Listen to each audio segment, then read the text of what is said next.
everyone, this is Nilesh Kumar Gupta and you are watching NG Physics Classes. Well, आज से हम लोग नया चैप्टर शुरू कर रहे हैं, नया टॉपिक शुरू कर रहे हैं जिसका नाम है रे ऑप्टिक्स। रे ऑप्टिक्स बोले तो किरण प्रकाश की। क्या? किरण प्रकाश की।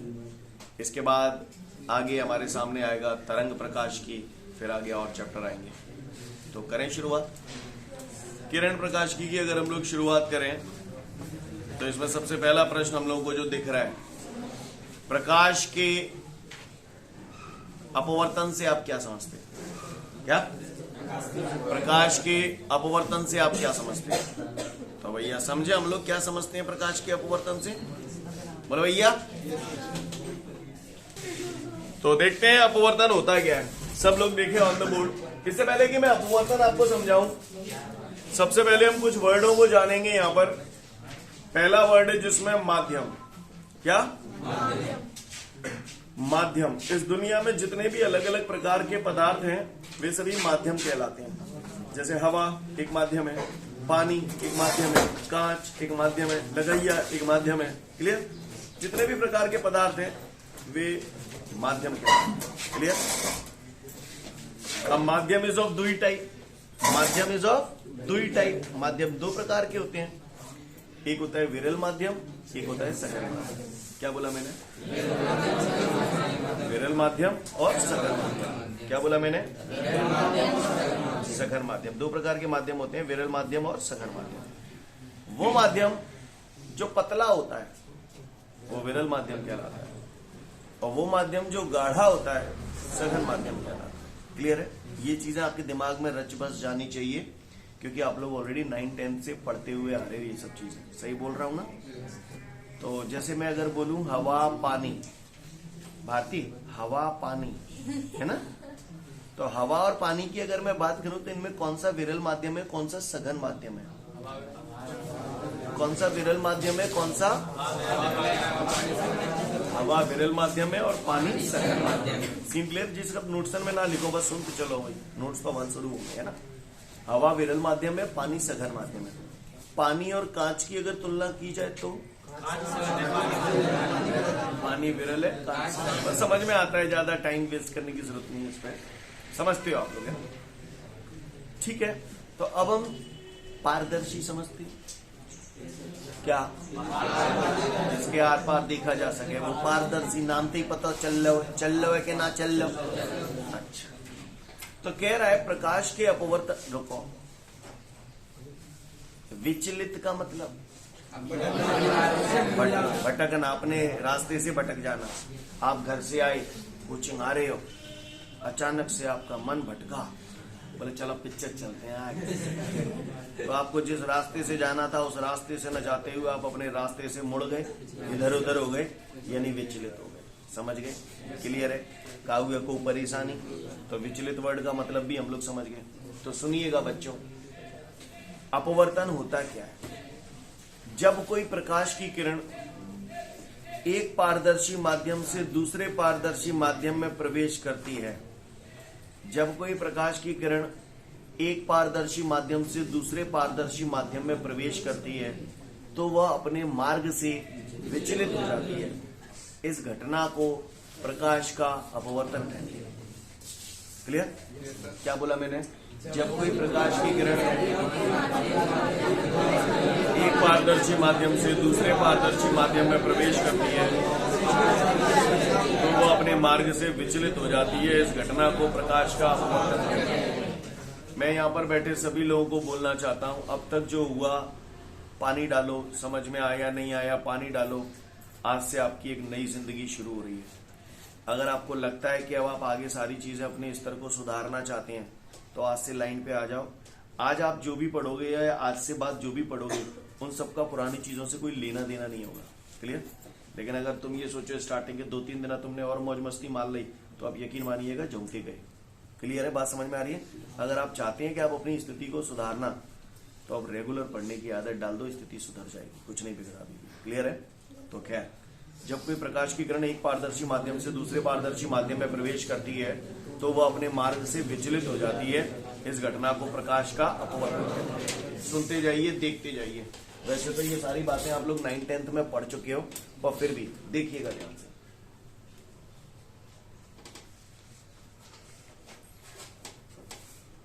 ये देखिए, ये एक तल है, एक सतह है, यहां पर ये मैंने प्रकाश की किरण डाल दी, इसको हम लोग बोलते हैं आपतित किरण। क्या बोलते हैं? आपतित किरण। आपतित किरण। ये क्या है?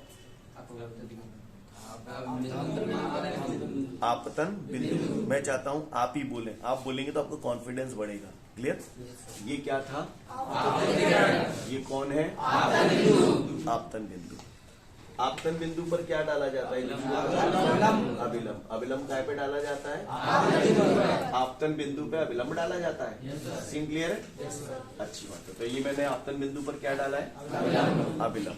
ठीक है, यहाँ थोड़ा डिटेल लेता पर मैं बाद में लूंगा, नहीं तो अभी आप कंफ्यूज होंगे। ठीक है, तो ये मैंने आपतन बिंदु पर अभिलंब डाल दिया। ठीक है, मैंने मान लिया ऊपर वाला माध्यम विरल माध्यम है और नीचे वाला माध्यम सकल माध्यम है। क्लियर?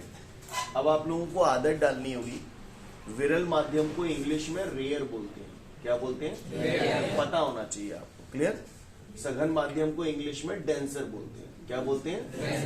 कैंसर नहीं, डेंसर। क्लियर? विरल सघन, विरल को क्या बोलते हैं? Real medium. सघन माध्यम को बोलते हैं डेंसर। क्लियर? ये प्रकाश की किरण जो आ रही है, कौन से माध्यम से कौन से माध्यम में जाने की कोशिश कर रही है? हाँ, विरल माध्यम से सघन माध्यम। जैसे मैंने मान लीजिए हवा है, ये पानी है, तो इन दोनों की संपर्क सतह ये वाली होगी। सही बोल रहा? ये प्रकाश की किरण आई, कायदे से इस किरण को ऐसे जाना चाहिए था। बोलो भैया, ऐसे सीधा जाना चाहिए था, लेकिन ये सीधी नहीं जाती, ये अपने मार्ग से चली जाती है। ये सीधी न जाते हुए ऐसे चली जाती, तो ये अपने मार्ग से विचलित हो गई। नहीं है मेरी बात? ये अपने मार्ग से क्या हो गई? इसी घटना को हम लोग प्रकाश का अपवर्तन कहते हैं। जब कोई प्रकाश की किरण एक माध्यम से दूसरे माध्यम में प्रवेश करती है तो वो अपने मार्ग से विचलित हो जाती है। इस घटना को प्रकाश का सीन क्लियर है? फिर से बोल रहा हूँ, जब कोई प्रकाश की किरण एक पारदर्शी माध्यम से दूसरे पारदर्शी माध्यम में प्रवेश करती है तो वो अपने मार्ग से विचलित हो जाती है। इस घटना को प्रकाश का। ये कौन सी किरण है? आपतित किरण। ये क्या है? पूरा बोलो। आपतन बिंदु पर अभिलंब। और ये कौन सी किरण है? अपवर्तित किरण। कायदे से इस किरण को ऐसे जाना चाहिए था, लेकिन ऐसे चली गई, है ना? ऐसे चली गई, इतनी विचलित हो गई, इतनी विचलित हो गई, इसको बोलते हैं विचलन कोण। और विचलन कोण को डेल्टा से प्रदर्शित करते हैं। क्लियर है ना? विचलन कोण को काय से प्रदर्शित करते हैं? ये कॉन्सेप्ट यहाँ इसलिए समझा रहा हूं क्योंकि आगे इस्तेमाल में आएगा, तो समझ गए ना विचलन होता क्या है। Scene clear? आपतित किरण अभिलंब के साथ जो कोण बनाती है उसे आपतन कोण कहा जाता है। क्या कहा जाता है? आपतन कोण को इंग्लिश में इंसिडेंट एंगल कहते हैं। क्या कहते हैं? इसीलिए हम लोग इसे अक्षर आई से प्रदर्शित करते हैं। सीन क्लियर है? अपवर्तित किरण अविलंब के साथ जो कोण बनाती है उसे अपवर्तन कोण कहते हैं। इसे अक्षर आर से प्रदर्शित करते हैं।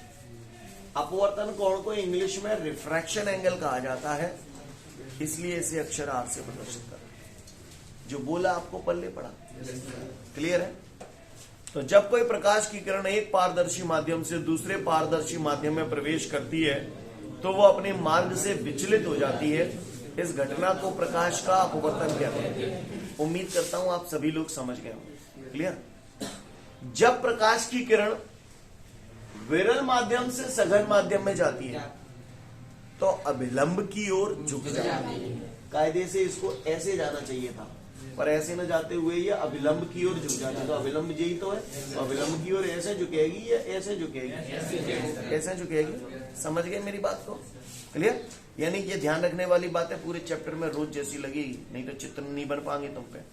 जब कोई प्रकाश की किरण विरल माध्यम से सघन माध्यम की ओर जाती है तो अभिलंब की ओर झुक जाती है। कहां से कहां की ओर झुकती है? अभिलंब की ओर झुक जाती है। जो बोला समझ में आया? आ जाओ, आ जाओ। अब मान के चलिए ये कोई सघन माध्यम है। कौन सा माध्यम है? और ये कोई विरल माध्यम है। चलो बोलते जाओ फटाफट। हाँ हाँ क्लियर। हाँ हाँ सघन से विरल जा रही है, तो सघन से विरल जाती है तो अविलंब से दूर। रुको रुको, ये ऐसे आ रही है। कायदा, कायदा क्या कहता है? कायदा ऐसा कहता है ऐसे जाना चाहिए था, लेकिन ऐसे न जाते हुए ये अविलंब से दूर। जी अविलंब जीरो तो अविलंब से दूर। न्यों हटेगी कि न्यों हटेगी? न्यों हटेगी, है ना? सही बोल रहा हूँ। तो जाको ऐसे है, न्यों में न्यों में न्यों में नहीं है ऐसा। Scene clear? ये कौन सी किरण है? ये कौन सी किरण है? ये क्या है? आपतन बिंदु पर। अच्छा समझ गए? ये क्या है? समझ गए? तो जान में मुझे अपवर्तन कौन बता दो कहाँ हो, वो तो मैं बता दूं। वेरी गुड, यही कहना चाहते हैं। कनपट्टी तोड़ दूंगा, मत करो। हाँ मोले हरा जाओ, आधो मुँह के तुम जाओ, आधो के तुम जाओ।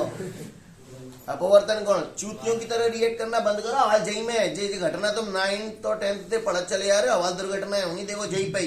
क्लियर? घुमा घुमा के पूछता है, मन बत्ती हो तुम पागल से। जहां में अपवर्तन कोण काय काय के बीच को बनना हुआ है। हाँ इतने आराम आराम से बता रहा हूँ, तई मारे बता रहा हूँ ना। सोचो समझो, बुद्धि लगाओ, चूतियन की तरह रिएक्ट करो, वो कर दो बंदव। क्लियर? वो गलत फहमी में मत रही हो, वाट लग जाएगी अलग। ये इतने समझा तो जाके बाद हवाल 2-3 क्वेश्चन देंगे, मन बच जाओ, बनेंगे नहीं तुम पे। तो चूतियों की तरह रिएक्ट करना बंद करो, एक एक चीज दिमाग में छप जानी चाहिए। चलो आ जाओ। सॉरी अपवर्तन कौन?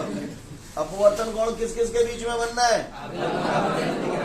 अविलंब अपवर्तित किरण के बीच में बनना है। क्लियर? अब जहां में देखो कहाँ है अविलंब, कहाँ है अपवर्तित किरण। जो अपवर्तित किरण है वो जो अविलंब है। हाँ पूरा बने बना रहा हूं, समय लगता है। जो पूरा है वो त्याग का अपवर्तन कौन। समझ गए? अच्छा समझ गए? विचलन कोण कौन सा? वेरी गुड, ये वाला। अच्छा ये वाला नहीं है? अच्छा पूरा हो तो कौन सा वाला हो? ये वाला नहीं हुआ तो कौन सा वाला? ऊपर वाला।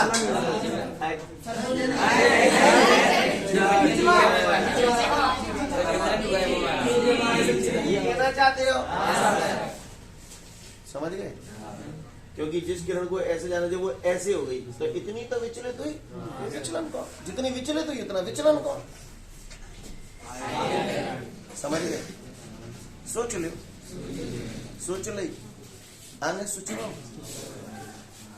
सोचो सोचो, बताइए मुझे। मेरा क्वेश्चन है, पढ़ लिया? इतना पढ़ा के मैंने छोड़ दिया आपको।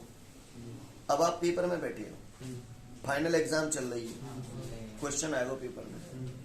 क्वेश्चन नंबर 1, यदि आई बड़ा है आर से, आई बड़ा है आर से, तो ऑप्शन नंबर ए, प्रकाश की किरण विरल माध्यम से सघन माध्यम में जा रही है। ऑप्शन नंबर बी, प्रकाश की किरण सघन माध्यम से विरल माध्यम में जा रही है। ऑप्शन नंबर सी, कुछ नहीं कहा जा सकता। D, none of these. कौन सा है? ए वाला हाथ कड़ा कर दी, जिनके हाथ नीचे थे सब बी वारे हैं कि वे को वारे में नाने कच्चे चामरे में निके हैं, सब ए वारे ही हो, झुंड में चल रहे हो। तो ए वाला सही है। क्यों क्यों सही है? उसने मुझसे कहा आपतन कोण का मान अपवर्तन कोण के मान से बड़ा है, तो मुझे दिख रहा है भैया यहाँ पर ये आपतन कोण है। क्लियर? और ये जब किरण आई है तो यहाँ झुक गई, तो अपवर्तन कोण का मान आपतन कोण के मान से क्या हो गया? आपको समझ में आ रहा है कि नहीं आ रहा है? आ रहा है। अच्छा, तो प्रकाश की किरण कहां से कहां जा रही है? विरल माध्यम से सघन माध्यम की ओर जा रही है। पक्का? अब ऐसे ही अगर माने यूं कह दी कि यदि आपतन कोण का मान अपवर्तन कोण के मान से छोटा है, सघन से विरल जाएगी। बोलो भैया, यदि देखो जहां में आपतन कोण इतनी सोई है कितने बार नहीं है? क्लियर है? समझ गए? सोच लो, सोच लो, चलूंगा मैं। अच्छा, तो बताइए देखें कौन सा बता रहे हो मुंह पे थे। अगर ये बात समझ में आ गई आपको तो आप मेरे अगले सवाल का जवाब दो। जब कोई प्रकाश की किरण जब कोई प्रकाश की किरण विरल माध्यम से सघन माध्यम में जाती है, जब कोई प्रकाश की किरण विरल माध्यम से सघन माध्यम में जाती है तो विचलन कोण का मान होता है। जब कोई प्रकाश की किरण विरल माध्यम से सघन माध्यम में जाती है तो विचलन कोण का मान कितना होगा? Option number A I minus R, B R minus I, C कुछ नहीं कहा जा सकता और डी नन ऑफ दीज।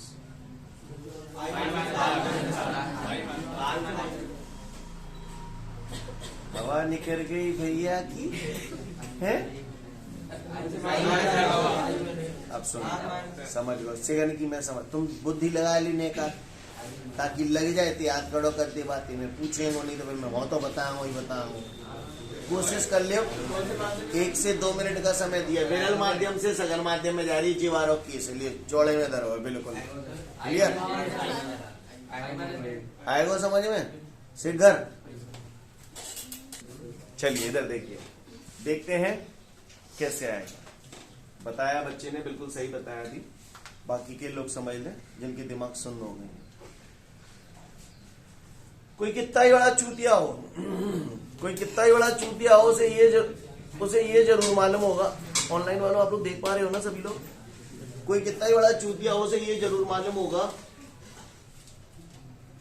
कि जे कोण अगर 30 डिग्री है तो जे 30 डिग्री होगा। सीट साहब मुख कौन है? कम मुख कौन है? कम मुख। सही बोल रहा हूं ना? सही बोल रहा हूं ना? सम्मुख कोण बराबर होते हैं। जब भी क्रॉस बनता है तो ये सम्मुख कोण होते हैं। ऐसे ये भी सम्मुख कोण ही है नहीं है? गौर से देखो, ये वाली लाइन, ये वाली लाइन। अब जे कोण अगर आई है तो जा में आई कौन सा होगा? जो पूरा आई हो। बोलो, अब मोए विचलन कोण चाहिए, यानी जा कोण का मान चाहिए, तो जा आई में ते आर माइनस कर दे। तंत ही ना पढ़ रहा हूं, तंत ही ना पढ़ रहा हूं, पढ़े होगा कि ना पढ़ रहा हो? क्लियर है? ये मैंने बहुत डिटेल में बता दिया आपको। तो विचलन कोण का मान कितना होगा? आई माइनस आर। नहीं है मेरी बात समझ? और अगर किरण सघन से विरल जाएगी तो यहाँ पलट जाओ। है ऐसा तो ना कि तुम वही होगा। देख लो, कारण पूछेंगे मन रबर कर देंगे।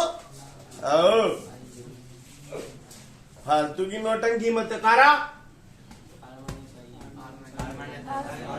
आर माइनस आई हो। कारण समझ में आ रहा है? पक्का? इंडिया में पूछना रो टाइम खोटा होता है इसलिए। ठीक है, आओ देखते हैं क्या आएगा इसका। ये तो निकालना है। गौर से देखिए बबुआ, इसको देखिए कैसे आ रही है? ऐसी है ना? सही जा रहा हूं मैं? और ये कैसे आ रही है? ऐसे जा रही है। सही बोला? तो क्रॉस कैसे बनता है समझ गए? एक ये, एक ये। अब ये आई है तो जा में आई कौन सा है? ये आई है। जाओ बोलो। अब जब पूरे आर में थे, जब आई माइनस कर दे वो तो यही तो बचे। वो नहीं आई। पक्का? तो मुझे तुमसे चाराने की उम्मीद ना है, लेकिन अगर ऐसी बातें पूछ रही तो बता तो नहीं पाएंगे ना अपन, बता देंगे। तो मैं तुमसे बस इतना कहना चाहता हूं, कल अगर मैं तुमसे अपवर्तन की परिभाषा पूछूं तो आप मुझसे कहना कि सर जब कोई प्रकाश की किरण एक पारदर्शी माध्यम से दूसरे पारदर्शी माध्यम में प्रवेश करती है तो वह अपने मार्ग से विचलित हो जाती है। इस घटना को प्रकाश का अपवर्तन कहते हैं। जब प्रकाश की किरण विरल माध्यम से सघन माध्यम में जाती है तो वह अविलंब की ओर झुक जाती है, और जब वह सघन माध्यम से विरल माध्यम की ओर जाती है तो अविलंब से दूर हट जाती है। उम्मीद करता हूं सब लोग समझ गए होंगे। क्लियर? शांत मन से पढ़ लो, फिर आगे बढ़ो। इसके बाद हम लोग आगे बढ़ते हैं। अब हम लोग के सामने जो क्वेश्चन है बेटा, वो मुझसे कह रहा है अपवर्तन के नियम बताऊं। क्या बताऊं? अपवर्तन के नियम। चलो अपवर्तन के नियम देखते हैं। अपवर्तन का नियम हमसे ये कहते हैं, दो नियम है अपवर्तन के। अपवर्तन का प्रथम नियम और द्वितीय नियम, तो दोनों के बारे में हम लोग जानेंगे। पहले आप मुझे बताइए, ये कौन सी किरण है? ये कौन सी किरण है? और ये क्या है? आपतन बिंदु पर अभिलंब। ये तीनों एक ही तल में है या अलग अलग तलों में? एक ही तल में, क्योंकि जेव लाइन बोर्ड पे ही बनी है, इसका तल बोर्ड ही तो हुआ। अपवर्तित किरण बोर्ड में ही है, अविलंब बोर्ड में ही बनी। ऐसा तो ना ने आपतित किरण जो आ रही हो और अपवर्तित किरण बोर्ड से बाहर निकल के आ रही हो, वो अविलंब जो जा रहा हो, ये तुम्हारी लंग आ रहा हो, ऐसा तो ना ने ना। तो इसका तो तीनों एक ही तल में है नहीं है? हाँ, क्लियर? समझ में आ रही है मेरी बात? यानी मेरा कहने का तात्पर्य है, अपवर्तन का प्रथम नियम हमसे ये कहता है कि आपतित किरण, अपवर्तित किरण तथा आपतन बिंदु पर अविलंब तीनों एक ही तल में। क्लियर? क्या बोला मैंने?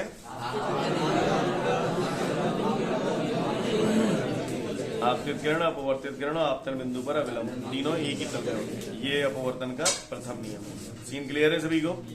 अब मैं बात करता हूँ द्वितीय नियम की, है ना गौतम?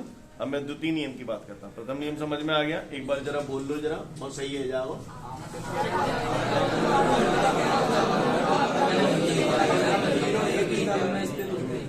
आपने बोला आपतित किरण, अपवर्तित किरण और आपतन बिंदु पर तीनों एक ही तल में। क्लियर? दूसरा नियम जो है, दूसरे नियम को हम लोग स्नेल के नियम के नाम से भी जानते हैं। कौन सा नियम? स्नेल वैज्ञानिक का नाम है। जब तक ये चैप्टर चलेगा, रोज जैसी बात होगी तो नियम बिल्कुल घोटा हुआ होना चाहिए। क्लियर? कैसा होना चाहिए? द्वितीय नियम की जैसे ही बात आ जाए, आपको कुछ समझ नहीं आना चाहिए, आपको केवल ये सूत्र आपके दिमाग में आ जाना चाहिए। 1μ बराबर sin i upon sin r। Clear? मैं जब भी बोलूं स्नेल का नियम, तुम मुझे ये बोलने का 1μ बराबर sin i अपॉन, जोर से बोलो। आई का है, आई का है, आर का है। अपवर्तन कोण, मैथमेटिक्स में आप लोगों ने पढ़ा होगा साइन कॉस टेन। टेन को बोला जाता है टेंजेंट, यानी कि स्पर्शिया। कॉस को बोला जाता है कोज्या, और साइन को बोला जाता है ज्या। ज्या साइन इंग्लिश वर्ड है, हिंदी में साइन को ज्या। क्लियर? ये किसकी ज्या है? आपतन कोण की ज्या। क्या है ये?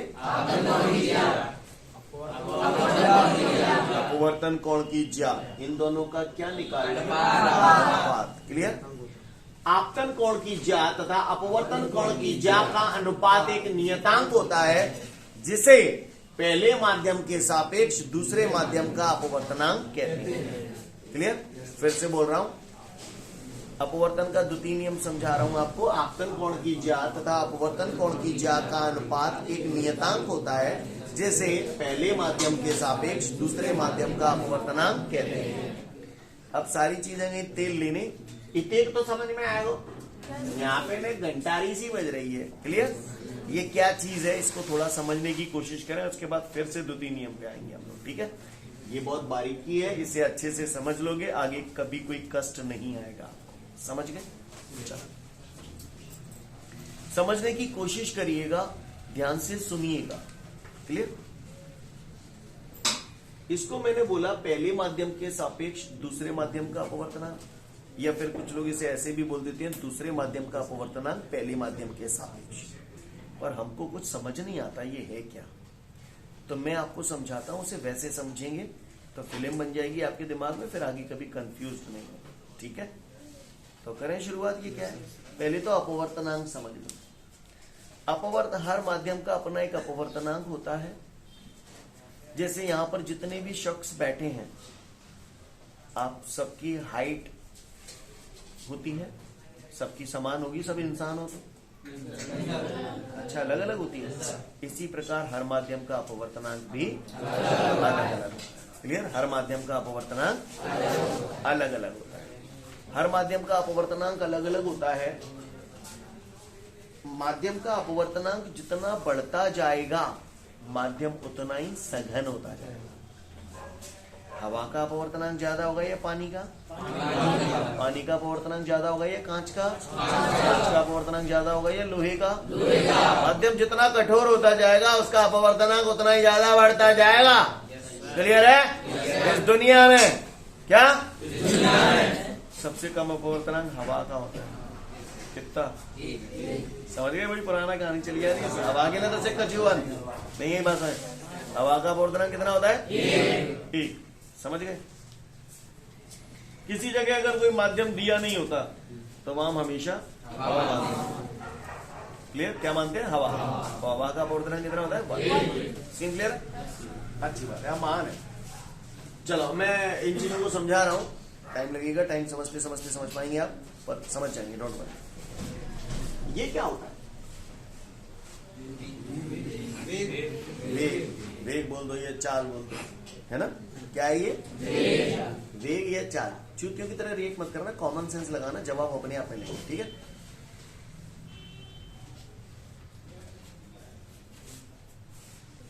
किसकी चाल है? कुत्ते की चाल। खत्म। किसकी चाल है? कुत्ते की चाल।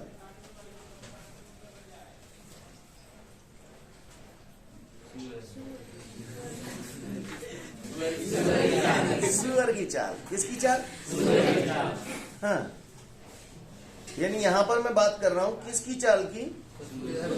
कुत्ते की चाल की। पूरा फोकस कुत्ते की चाल पर होना चाहिए। मैं किसकी बात कर रहा हूं? सुअर नहीं, सुअर। किसकी? सुअर की चाल की। पूरा फोकस सुअर की चाल पे होना चाहिए।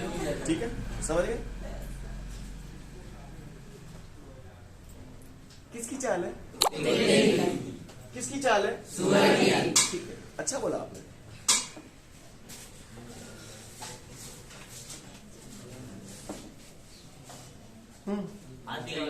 हाथी का वजन। क्या? हाथी का वजन है, तो पूरा फोकस हाथी के वजन पे होना चाहिए। क्लियर?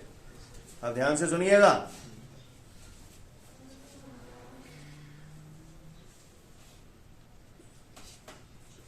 क्या लिखा है? तो आपका पूरा फोकस यहां होना चाहिए। ये गया तेल लेने। यहां पर हम किसकी चाल की बात कर रहे हैं? और कुत्ते की चाल की तुलना की जा रही है चींटी की चाल से। चींटी की चाल से इसको बोलेंगे कुत्ते की चाल चींटी के सापेक्ष। क्लियर? सुअर की चाल आप इसको आप बोलना है।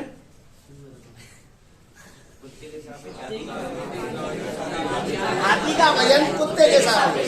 अब किसी ने उल्टा भी बोल दिया था, वो भी सही है। क्लियर?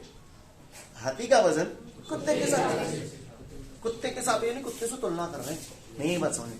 क्लियर? समझना मेरी बात को। समझ में आ रही है बात? नहीं आई बात समझ में? नहीं आई? नहीं आई? पक्का? आओ। हाँ, कुत्ते की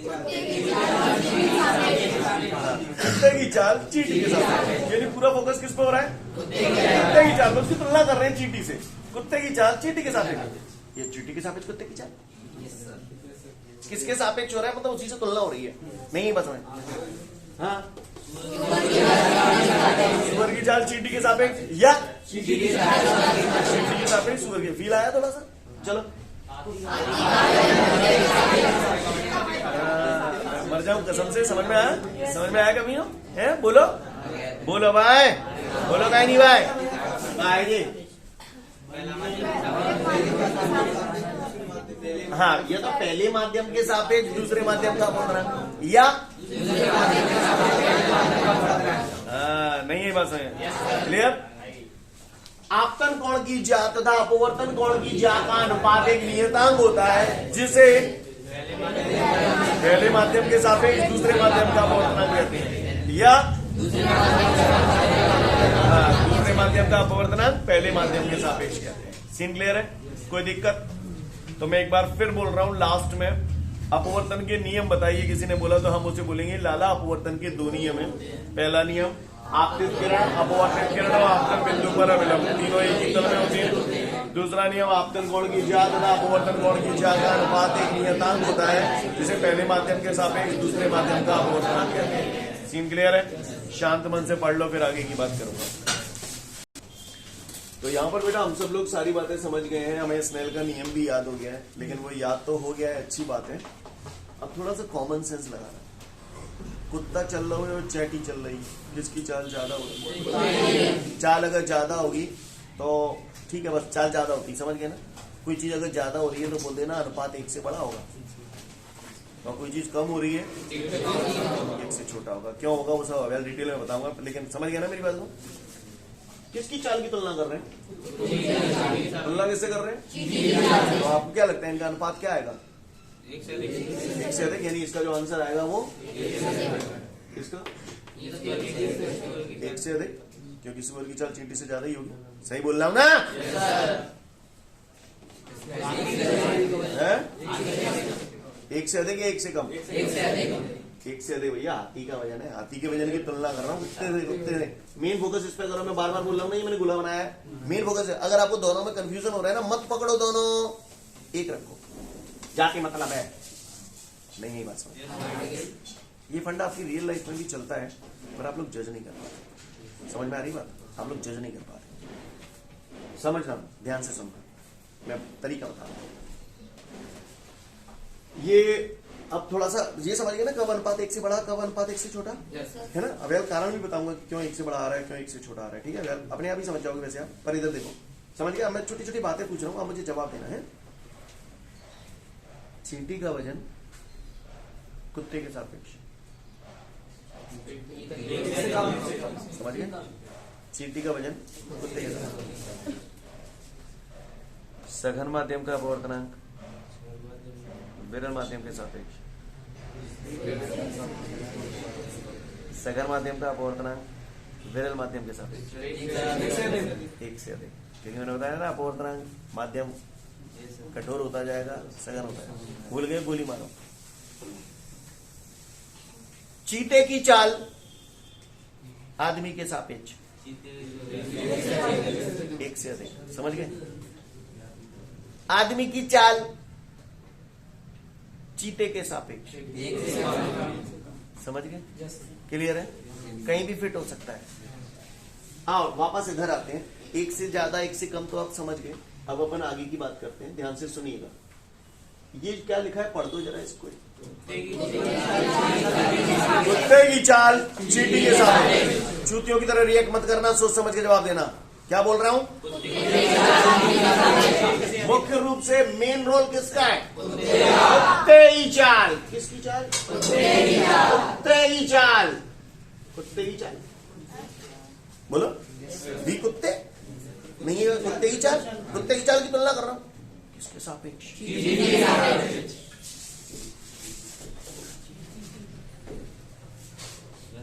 कुत्ते की, इसका मतलब ये होता है कुत्ते की चाल की तुलना कर रहे हैं, नहीं है बात समझ। अब आप खुद ही देख लो, कुत्ते की चाल यानी ये संख्या बड़ी होगी, चींटी की चाल ये संख्या छोटी होगी। बड़े में छोटे को भाग देंगे तो आंसर इतने बड़ा नहीं है। बात समझ गए? सोच लियो, पेपर दिए तो नंबर आते देंगे। रुको। जितने भी विद्यार्थी हैं उन सभी को नंबर दिए जाते हैं। फिजिक्स का पेपर 100 नंबर का हुआ, किसी के 100 में से 102 आ जाएंगे, किसी के 110 आ जाएंगे। ऐसा नहीं होता, क्योंकि बोर्ड ये मानता है कि हम जब बच्चों को कभी भी हम कोई भी काम करते हैं तो हमेशा ये मान के करते हैं कि वो काम बहुत बेहतरीन होगा। हर बच्चे की इच्छा, चाहे निराक चूतिया है पर मन तो वाको 100 की तरफ ही ललचात में, 100 में से 100 आए, कोई भी 100 में से 101 की कल्पना तो ना करता ना। 100 क्या है? आदर्श नंबर है। बोर्ड आपसे ये चाहता है कि जब सभी टीचर, सभी स्कूल वाले प्रॉपर तरीके से पढ़ाएं, बच्चा अगर वाकई ढंग से पढ़ाए तो उसके नंबर 100 में से 100। तो 100 क्या है? आदर्श विद्यार्थी। 100 क्या हो गया? आदर्श विद्यार्थी। ठीक है। अब जैसे मान के चलो हमारे यहाँ कोई बच्चा पढ़ रहा है, बाकी नंबर की बात कर रहा हूं, रमेश के, तुम बताना मैं नहीं बताऊंगा, ये रमेश लिखिए, दिखाई दे रहा है सभी को ऑन द बोर्ड? क्लियर है? और जितने भी आप सबको नंबर मिलते हैं तो आपके नंबरों की तुलना किससे की जाती है? 100 से। 100 यानी आदर्श विद्यार्थी के नंबर। क्या लिखूं यहां पर? आदर्श विद्यार्थी। नहीं, यही बात समझ। आदर्श विद्यार्थी के नंबर आप लोग यूजुअली 100 काउंट करते हैं, सही बोलना? तो आपको जो नंबर मिलते हैं ना, आपको जो नंबर मिलते हैं, यहाँ पर मेनली किसके नंबरों की बात हो रही है? तो क्या लिखूं यहाँ पर? किसके नंबर लिखूंगा यहाँ पर? रमेश के। और यहाँ पर किसके नंबर लिखूंगा? आदर्श विद्यार्थी के। तो ऐसे ही तो नंबर आपको मिलते हैं, ये 20/100, 100 में से 20 आए, तो ये आदर्श विद्यार्थी के नंबर हो गए, ये आपके नंबर हो गए। नहीं, मेरी बात समझ में आ रही है? अगर वाकई में आपको मेरी बात समझ में आ गई है, समझ गया ना? जिसकी मेन रूप से बात हो रही है, रमेश के नंबरों की बात हो रही है, रमेश के नंबरों की तुलना की जा रही है आदर्श विद्यार्थी। तो रमेश के नंबर ऊपर आएंगे, आदर्श विद्यार्थी के नीचे आएंगे। तो तुम बताओ फिर मुझे पहले माध्यम के सापेक्ष दूसरे माध्यम का अपवर्तनांक बात कर रहा हूं, तो ऊपर कौन से माध्यम का अपवर्तनांक? शाबाश, मैं मर जाऊं कसम से। सीन क्लियर है? हैं? 1 म्यू 2 बराबर म्यू 2 अपॉन म्यू 1 कैसे आया? समझ में आया है? क्लियर है? कोई दिक्कत? सीन क्लियर है? समझ गए? ये रामायण मैंने आपको जो समझाई, समझ गए? तो बताओ, हवा के सापेक्ष पानी का अपवर्तनांक 1 से अधिक या 1 से कम?